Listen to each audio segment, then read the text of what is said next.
12 every single 12-2 angles and angle measure. So this angle is all about angles and angle measure and how to draw them. So first, let's talk about an angle. We draw them on a normal XY plane. As you can see, there's an X, there's a Y. It's a normal XY grid. So if I give you a normal XY grid, that's how we can draw angles. So let's go over a couple of definitions. In standard position is when we draw on here. So it's called standard position, like this. We always start on the positive X side. That's the start of our angle, right there. That's called the initial side. Or spelled legibly, right there. Right, now here's the idea. When we draw our angle, if it's a positive angle, we're going to go up from here. So if I say an angle like,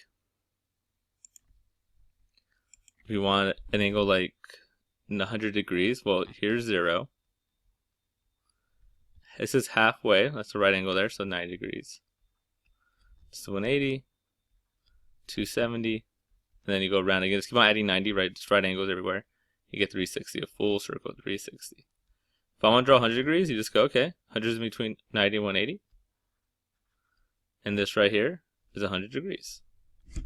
Now that side we ended up on, that's called the terminal side. That's where you stop your angle.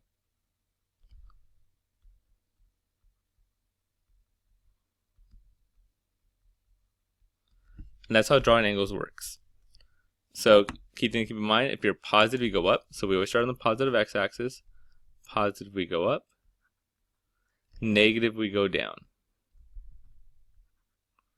So again, always start there. Positive, go up. Negative, go down. So let's draw a couple. So this first one, then when we draw 80 degrees in center position. So again, center position means we're going to start on the positive x-axis. That's all that means. We're going to start right here. That's how we always start our graphs. Now I want to draw 80 degrees. Well, this is 90, right? This is 180. 180 is a straight line. 90 is halfway. 80 is a little less than that, so we're just going to go like this. It doesn't have to be perfect. All I care about is in the correct quadrant. That's all I really care about. That's 80 degrees. About. Negative 105. I'm going to try and be tricky. So here's 0. Now negative, we're going to go down for negative. It works the same way. This is 0, negative 90. Just put little degree signs everywhere. There we go. Negative 180. Negative 270. And then negative 360. Key thing to keep in mind with this guy is all about orientation, right? Negative, we're going down. We're moving like this, like counterclockwise. That's actually clockwise. Clocks go down. Here's counterclockwise, right? So when we go positive, go up, we go counterclockwise, move like this.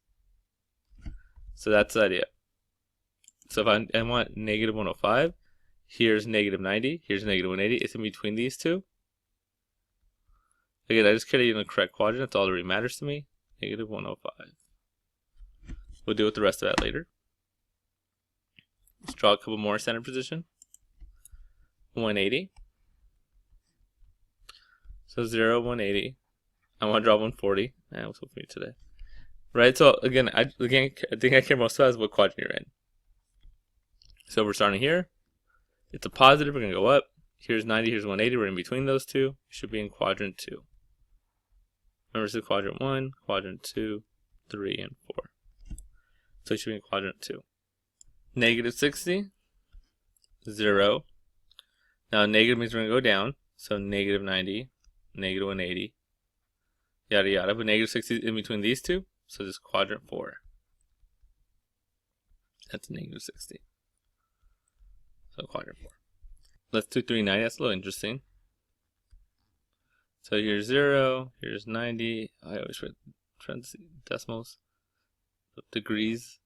So 180, 270, 360. Now if you notice, I'm still not far enough. I can get to 390. I'm a little short, so let's keep on going. The way you keep on going, just like the way you always do, just keep on adding 90. So 360 plus 90 is 450. You can add 90 if you want. Keep on going. 540. This is also 630. This is also 720. And again, you can keep on going around and around and around as much as you want. So with that in mind, 390 is just going to be between 360 and 340. So your graph actually goes all the way around and then goes an extra value right here. And that's what 390 would be. It's in quadrant 1. It goes around first, but it's in quadrant 1. If you look at it, how much extra did I go? 390 and 360? I went 30 extra. That's actually the next thing we're going to talk about. That 30 degrees is essentially equal to 390 degrees in one context. Right? But these are very similar. They're the exact same angle opening, just 390 goes around in a circle. First. So that's what coterminal angles are. Coterminal angles are angles that have the exact same angle measurement from a standard form. So like right here, 60 degrees is the exact same thing as saying 420, just go around in a circle first, which is the exact same thing as saying negative 300. Those are all coterminal angles. You're just going around in a circle.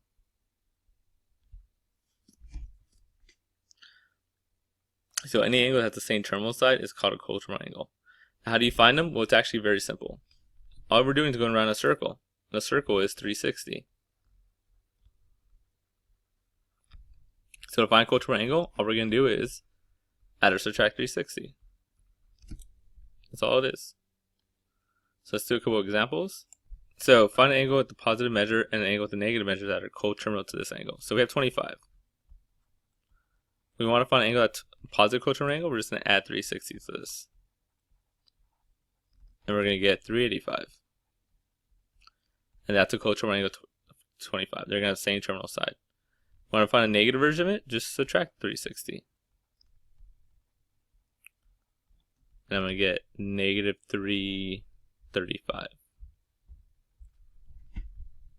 And that's how you find a coterminal angle. Let's skip this one because it's the same thing. Let's do this one. They want me to find a negative coterminal angle? Well, I'm already at negative 100. So let's subtract off another 360. I get negative 460. Let me actually draw this one. So negative 100, ready to go down. There's negative 180. Negative 100 is over here somewhere.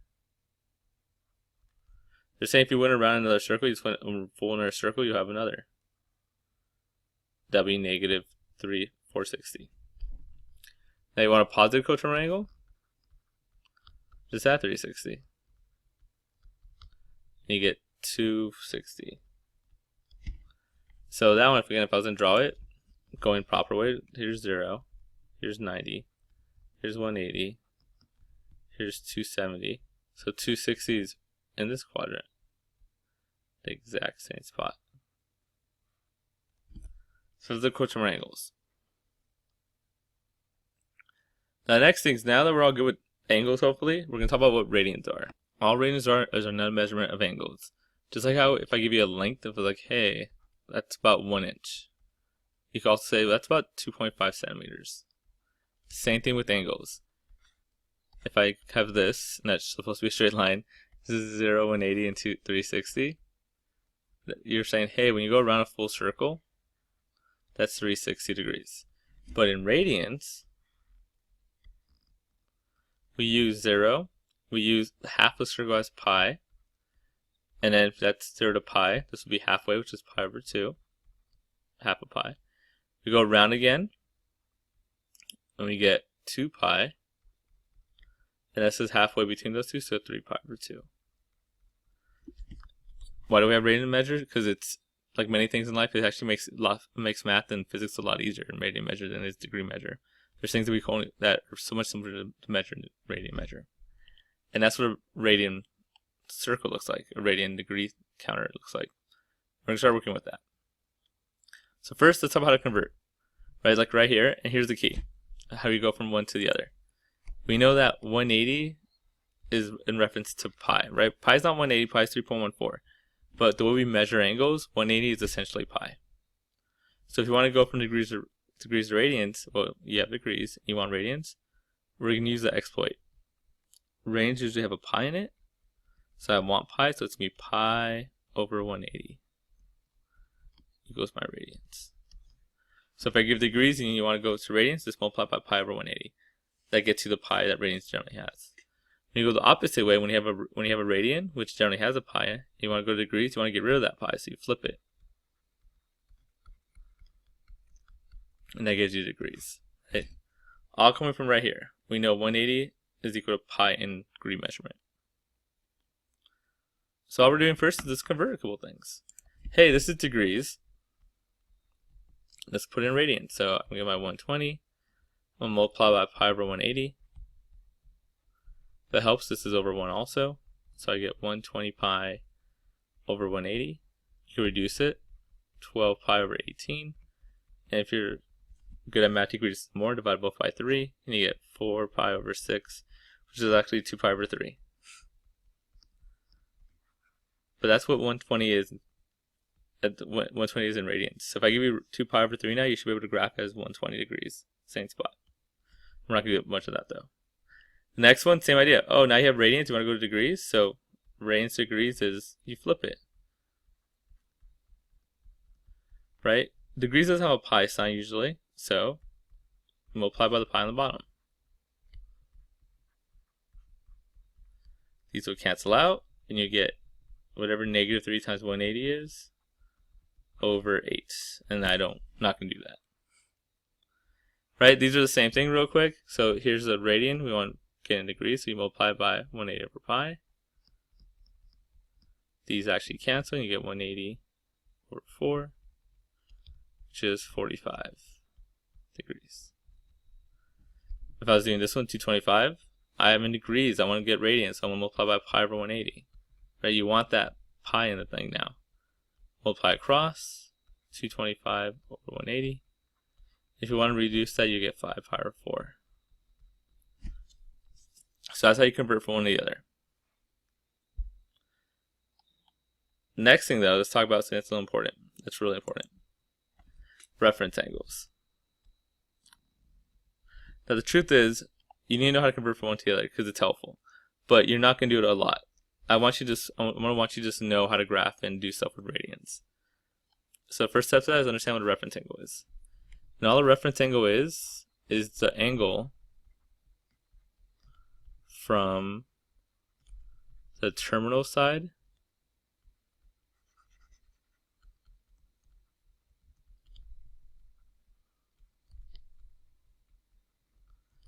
and the x-axis.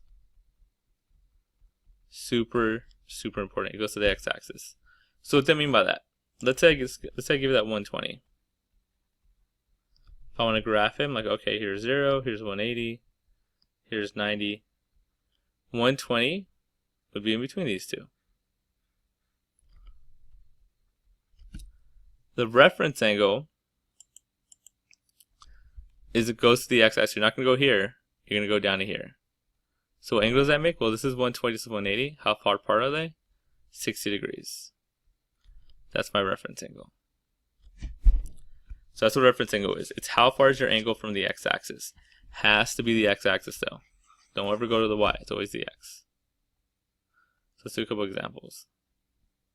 First, let's talk about degrees. So we do it just like we talked about. So we want to graph it first. Here's 0.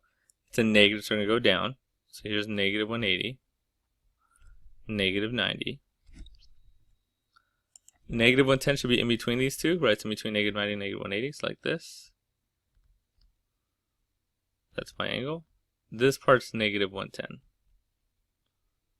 But I want the reference angle. So again, I want to go to the x-axis, which is right here.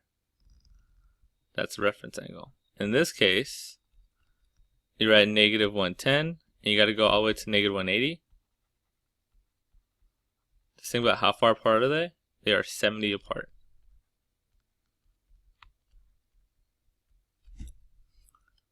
Let's do a couple more. Convert the reference angles for degrees, and we'll talk about how you do it radians. So 300, 0, 180, 90, 270, 360. So 300 should be in between these two somewhere. Again, I really don't care as long as you just draw it.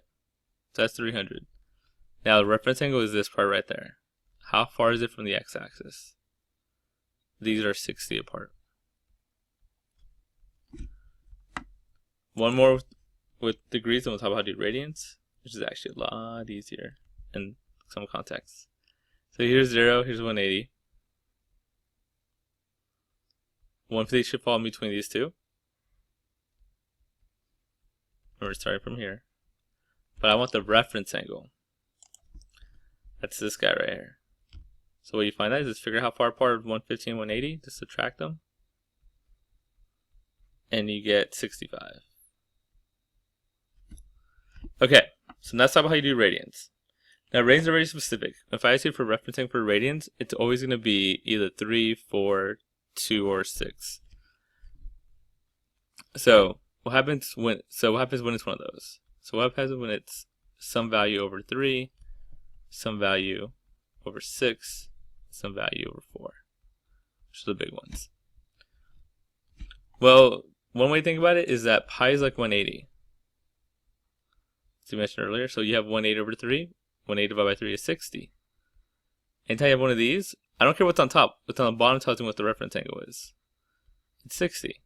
Same here. This is 180 over 6. You divide that, you're going to get 30. And pi over 4 is going to be 180 over 4, which is 45. And no matter what you do, you're going to have to know that. Coming up, we're going to use this a lot. Another way I honestly like to think about this is the pizza way. Don't laugh. I think about like a pizza. So if I have a pizza, I know because a lot of people get these mixed up. Why is it over 630? Why is it over 360? Well, think about it. If you have a pizza slice, pizza and you divide it by 3, I might get a pretty big slice.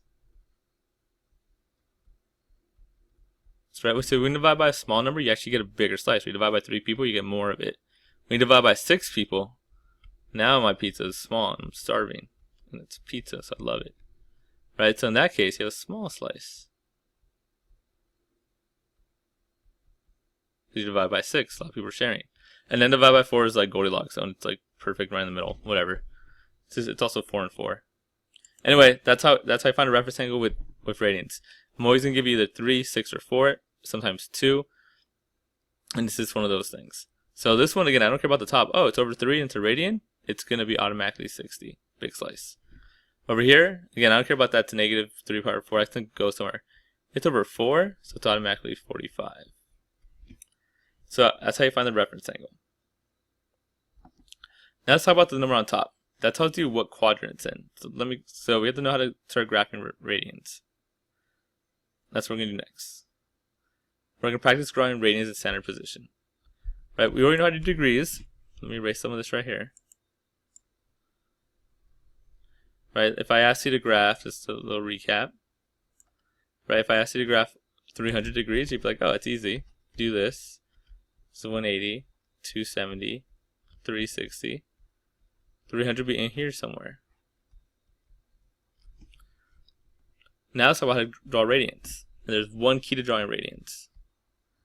That is use common denominator. And what I mean by that, it's really right here. This means 0, this is always going to be pi. But you can make this pi anything you want. You can make it 4 over 4, because that's still 1 pi. You can make it 3 over 3, 6 over 6. And then from there, we're going to move a little up and a little down. So common denominator is the key. So let's do this first one, pi over 3. Here's another hint. Anytime it says a 1 on top, then it's automatically quadrant 1. So pi over 3 is just going to be in quadrant 1. Here's 0, here's pi over 2. Pi over 3 is in quadrant 1 somewhere. And there I go, that's how you draw it. If I want the reference angle, it would be, it's over 3, so it's automatically 60. The next one, that's where it's starting to get fun. 5 pi over 6. So it's not in quadrant 1. The way I do this is like this. So 5 pi over 6, let's look at the denominator. That's all I really care about. So I'm going to make a common denominator, make this 6 over 6. So 5 pi over 6 is where is it at? Well, it kind of goes like this. We start here. We're going this way. I haven't reached 6 over 6 yet. I'm 1 short. I'm 5 pi over 6. So I'm going to be over here. That's where 5 pi over 6 is. Right? It's a little short of 6 over 6. Next one builds on that. if I know 5 pi over 6 is right there, where's 7 pi over 6 at? Well, I'm glad you asked. Or didn't ask, I don't know. We're going to do the exact same idea. 7 pi over 6, let's use common denominator. Let's make this 6 over 6. And same idea, we're starting here, right? Going this way. That's 6 over 6. I actually got to go a little past it. I got to go to 7. So let's go a little further down. And that's 7 pi over 6.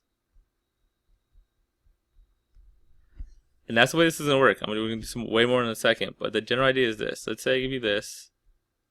This is pi. You can make this anything you want. So let's make it over, we already did 6, let's make it over 3. 3 over 3. What does that mean? Well, quadrant 1 is always just pi over 3. Quadrant 2 here, we're going this way. I haven't reached 3 over 3 yet, so we should be a little short. So just go a little less of it, and this is 2 pi over 3. We haven't got to 3 over 3 yet. When we keep on going, we're going to go a little past 3 over 3, and we're going to go to the next one, which is 4 pi over 3. Then we go over to this one. Now this is 3 over 3. The reason that's 4 pi is because you go a little past 3 over 3. So if I have to go around and then around again, it's another 3 over 3, which is 6 pi over 3. Right? 3, then another 3 is 6. So if you haven't got there yet, you're a little short. You're 5 pi over 3. And you can keep on going. But that's the general idea of how you graph in radians. It's all about the keys right here. Make that a common denominator. Oh, one less, one more. You need more of that? Go around the circle again. Oh, one less, one more. You just keep on going and going and going. So let's try these to make sure we know how to do this. So this first one here, 11 pi over 6. Here's 0, here's pi. 11 pi over 6, well, I'm going to make this 6 over 6, common denominator. That makes this would have been 5, this would have been 7. I got to get up all the way to 11. So this is 6 over 6. If I go around in a full circle again, that's 6 over 6 plus 6 over 6, which is 12 pi over 6. In this case, it's 12 over 6. So I want to go to 11, right? So 6, 12, I'm a little short. I just need 11. Should right here in quadrant 2. Yeah, that's all I care about. I care you know what quadrant it's in. Look at the next one. It says 3 pi over 4. We'll just roll fast. Here's 0, here's pi. Common denominator, 4 over 4. We're going this way. I only want 3 pi over 4. We haven't reached it yet. It's a little short. So that's 3 pi over 4. Again, coming from this thing though. So that's what 3 pi over 4 is. Negative 7 pi over 6. So here's 0. It's a negative. We're going to go down. So going down is negative pi. Common denominator, so negative 3 over 3. If I go around again, it'd be negative 6 pi over 3. And I want to get negative 7. So I actually go a little past it. Now again, we're going negative. So a little further is this way. That's negative 7 pi over 3. And that's how you draw a radian measure angles. Last thing we're doing today, arc length and central angle. So this is a central angle. It's an angle that goes hits straight to the center of the circle. This angle right here is called an arc. It's called a central arc. So what if I want you to find the arc length of something? How long it takes to this length right there? Well, there's a formula I'm going to give you.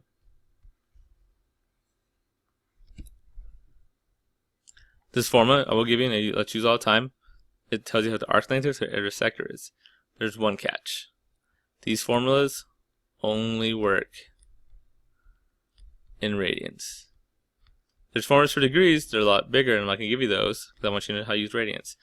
This is only for radians. So if I want to find the length of the arc, theta is in radians here. So I got to convert it if it's not in radians already. So look at the first one.